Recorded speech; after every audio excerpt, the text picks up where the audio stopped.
Finance is so much about games. Yes, real life outcomes, but these come down to little financial games. And there's two big games you're constantly playing in finance, and that is the interest rate game and the tax rate game. So let's take some sample questions. I got some excess cash. Should I put it towards new investments or should I pay down debt? You're playing an interest rate game. If it's, I got this traditional IRA, should I convert it to a Roth IRA, pay taxes, or should I just leave it in the traditional IRA, pay the taxes later? Now you're playing a tax rate game. All right, let's go into more detail on these. So let's start with the one of investing some extra cash versus paying down debt. If your expected rate of return is much higher than the cost of the debt, then it's better to invest the money. If your expected rate of return is significantly lower than the cost of the debt, then it's better to pay down your debt. If it's pretty close, now it's a personal decision. I would argue and lean towards knocking that debt down. That's the more conservative approach, but that's going to come down more to a personal decision. All right, let's run through some numbers.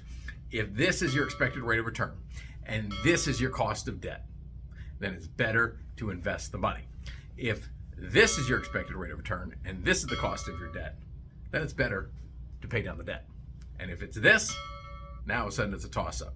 It's close enough that it comes down to your personal preference. All right, how about you got this traditional IRA, you're thinking about converting some of that money over to a Roth IRA. It gives you a little more flexibility, but also you're trying to figure out what's going to give you the best use of every dollar, and can you capitalize on some beneficial tax rates. So now you're playing the tax rate game. Again, it's the same thing. If the tax rate you're going to pay now is significantly higher than the tax rate in the future, then it doesn't make sense. If the tax rate in the future is significantly higher than the tax rate you're paying now, then it makes sense to convert that money over right now. All right, so let's run through a few examples here.